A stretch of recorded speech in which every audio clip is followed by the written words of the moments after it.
So Khairatabad మహాగణపతికి సంబంధించి కర్ర పూజ కార్యక్రమం కూడా కొద్దిసేపటి క్రితమే ప్రారంభించారు. సో ఉత్సవం కమిటీ చైర్మన్ మనతో పాటు ఉన్నారు రాజ్ కుమార్ అన్న. చాలా వరకు లేట్ అయింది ఈసారి, ఇప్పటికే 1 month లేట్ అయింది అంటున్నారు.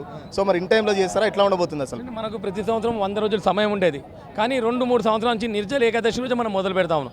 నిర్జల ఏకాదశికి వినాయక చవితికి 81 రోజులు సమయం ఉంది. మనం ఇంతకుముందు ఎట్లా చేస్తుండే, ఫస్ట్ షెడ్ వర్క్స్ స్టార్ట్ చేస్తున్నాం, కానీ ఇప్పుడు ఏంటంటే షెడ్ వర్క్స్ ప్యారలల్గా స్టీల్ వర్క్స్ కూడా స్టార్ట్ చేస్తాము.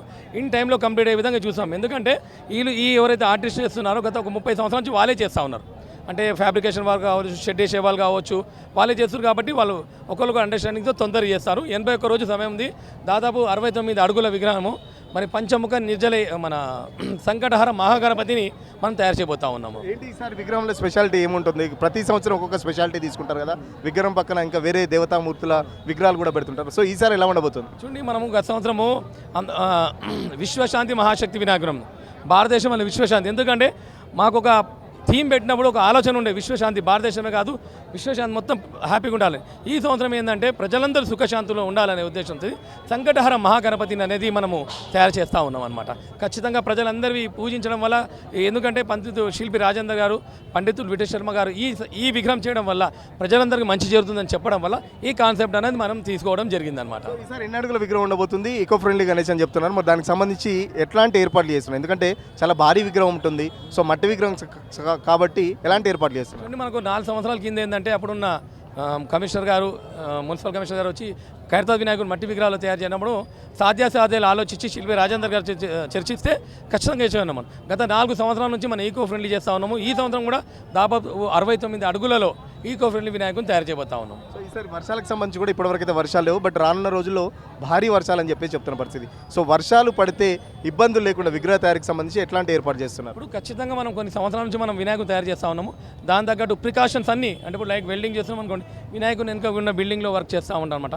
వర్షాలు పట్ట పనికి డిస్టర్బెన్స్ కాకుండా ఖచ్చితంగా మేము వినాయకుడు ఇన్ టైంలో రెడీ చేస్తాం. సెప్టెంబర్ 14కి వినాయక చవితి ఉంది. ఎప్పటిలోపు విగ్రహాన్ని అందుబాటులోకి తీసుకొస్తారు? మనం ఖచ్చితంగా మనం ఒక 2-3 రోజులు ముందే వినాయకుడు రెడీ అయిపోతారు. ఎందుకంటే శిల్పి రాజేందర్ గారు, అదేవిధంగా సందీప్ రాజ్ గారు, వాళ్ళకి ఆల్మోస్ట్ 60 సంవత్సరాల అనుభవం ఉన్నది మా నాన్నగారి తర్వాత. ఎందుకంటే మనం ప్రత్యేకంగా ఈరోజు గుర్తు చేసుకోవాల్సిన విషయం, 2 వ్యక్తులను గుర్తు చేసుకోవాలి. ఒకటి శ్రీంగరి శంకరయ్య గారు, స్వాతంత్ర సమరయోధులు, వారితో పాటు మా నాన్నగారు, అదేవిధంగా మా పెద్దనాన్నగారు, ఇంకొక పెద్దనాన్నగారు నరసింహ గారు, వారితో పాటు బస్తీలో చాలామంది అందరూ పాతవాళ్ళు ఫ్రీడమ్ ఫైటర్స్ అందరూ పెద్దలు అందరూ కలుపుకొని ఇది స్టార్ట్ చేసింది.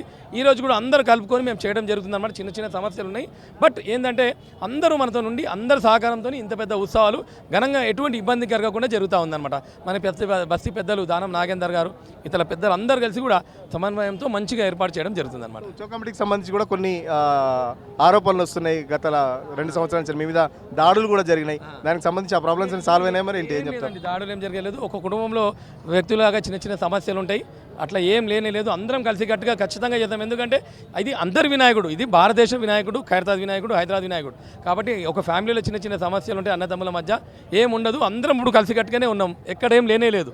అట్లా ఒక 2 నమస్తే, జై గణేష్ భగవాన్కి జై అన్నీ. ఎందుకంటే ఈ విఘ్నాధిపతి వినాయకుడు. ఎందుకంటే మా నాన్నగారు వెళ్ళిన తర్వాత కూడా ఏంటంటే మనకు ప్రతిదీ ఒక అనుభవం కావాలి, ప్రతి విషయంలో అనుభవం కావాలి. దేవుడిచ్చిన ఆలోచన ఇది. నేను రాజ్ కుమార్ చేస్తలే, సుదర్శన్ చేస్తలే, వేరే ఎవరు చేస్తలేరు. సాక్షాత్ భగవంతుడే ఖైరతాబాద్లో వచ్చి తాను తయారు చేయించింది. ఎందుకంటే మీరు ఎక్కడన్నా వండి 100 అడుగులు అంటారు, ఎక్కడ అంటారు, కానీ ఈ ప్రొసీషన్లో మాత్రం ఎక్కడ తీసుకెళ్లరు. మనం ఈకో ఫ్రెండ్లీ చేసి ధర్మంగా చేస్తున్నాం కాబట్టి ఎటువంటి ఇబ్బంది లేకుండా వినాయక సాగరానికి హార్టెడ్లో కాన్ఫిడెన్స్గా తీసుకొని నిమజ్జనం చేస్తున్నాం. అంటే ఇది ఒక సత్యం ఉంది, ఇక్కడ ఒక ధర్మం ఉంది. కాబట్టి ఇంత పెద్ద ఉత్సవాలు, ఇంతమంది లక్షలాది మందికి వచ్చి భగవంతుని దర్శించుకొని పోతా ఉన్నారు. సో ఇప్పటికే దానికి సంబంధించి చూస్తున్నారు కదా, పెద్ద ఎత్తున భక్తులు అయితే హడావుడి స్టార్ట్ అయింది. సో దానికి సంబంధించిన పోస్టర్ కూడా పక్కనే ఉత్సవ కమిటీ కూడా ఇస్తారు. సో చాలామంది భక్తులు, యువత కూడా పెద్ద ఎత్తున కర్ర పూజకు అయితే వచ్చిన పరిస్థితి. కొద్దిసేపు పోలీసులు కూడా కంట్రోల్ చేయలేని పరిస్థితి. సో చూస్తున్నారు కదా, పోస్టర్ కూడా ఏదైతే పంచముఖ సంకటహర మహాగణపతికి సంబంధించి ఆ పోస్టర్స్ కూడా రిలీజ్ చేశారు. ఇటు గణపతి, అటు పక్కన సోమేశ జ్యోతిర్లింగ, సోమనాథ్ జ్యోతిర్లింగ ఉన్నారు. సో ఇటు పక్కన కాళికా మాత కూడా ఉన్నారు. సో ప్రతి సంవత్సరం వినాయకుని పక్కకు దేవతామూర్తుల విగ్రహాలు కూడా పెట్టడం ఆనవాయితీగా వస్తుంది. సో ఈసారి అటు సోమనాథ్ జ్యోతిర్లింగకు సంబంధించి శివుడికి సంబంధించిన టెంపుల్ సెట్ వేస్తే, ఇక్కడ దీనికి సంబంధించి ఇటు కాళికామాత విగ్రహాన్ని కూడా ఇటు వినాయకుడికి లెఫ్ట్ సైడ్లో కూడా ఏర్పాటు చేస్తున్నారు. సో ఉత్సవ కమిటీకి సంబంధించి గతంలో కొన్ని ఇష్యూస్ ఉన్నాయి, కుటుంబంలో గొడవలు జరిగినట్టు కామన్గా జరుగుతుంటాయి. సో అందరం కలిసి దేవుని కార్యక్రమం కాబట్టి ఎవరు ఎలాంటి డిస్టర్బెన్స్ లేకుండా దేవుడి కార్యక్రమం దేవుడే మాతో చేయించుకుంటున్నాడు. సో ఈసారి 69 అడుగుల ఈకో ఫ్రెండ్లీ గణేష్ ఉండబోతుంది. సో నెల రోజులు లేట్ అయినా ఇంకా 84 రోజులు ఉంది కాబట్టి వినాయక చవితి సెప్టెంబర్ 14వ తారీఖుకు ముందే ఒక 2-3 రోజుల ముందే వినాయకుడిని అందుబాటులోకి తెస్తాం. సో పూజలు కూడా ఈసారి ఘనంగా నిర్వహించాలని చెప్పేసి కూడా ప్రతిసారి ఘనంగా నిర్వహిస్తున్నాం. ఈసారి కూడా భక్తులు అధిక సంఖ్యలో పాల్గొని ఖచ్చితంగా సక్సెస్ చేస్తారని నమ్మకం కూడా వ్యక్తం చూస్తున్నారు కదా. కర్ర పూజకు సంబంధించి కూడా ఏర్పాట్లయితే పూర్తయి కొద్దిసేపటి క్రితమే హైదరాబాద్ ఎమ్మెల్యే దాన నాగేంద్ర కానీ రాజ్యసభ సభ్యుడు అనిల్ కుమార్ యాదవ్ ఇట్లా బస్తీకి సంబంధించిన పెద్దలు కూడా ఇక్కడ కర్ర పూజలు మొత్తం పాల్గొని కర్ర పూజకు సంబంధించిన పూజలు కూడా చేశారు. సో రేపటి నుంచి షెడ్కి సంబంధించిన పనులు కానీ ఇటు విగ్రహం సంబంధించిన పనులు కానీ ఎప్పటిలాగే శిల్పి రాజేంద్రన్ నాయకత్వంలో దాదాపు 100 మంది కళాకారులు పైగా పనిచేస్తారు. సో త్వరలోనే అంటే వినాయక చవితికి కంటే 2 రోజుల ముందే విగ్రహాన్ని అందుబాటులోకి తెస్తామని చెప్పేసి ఉత్సవం కమిటీ సభ్యులు చెప్తున్న పరిస్థితి. సో ఇది ఓవరాల్గా హైదరాబాద్ పంచముఖ సంకట మహాగణపతికి సంబంధించి లేటెస్ట్ అప్డేట్స్.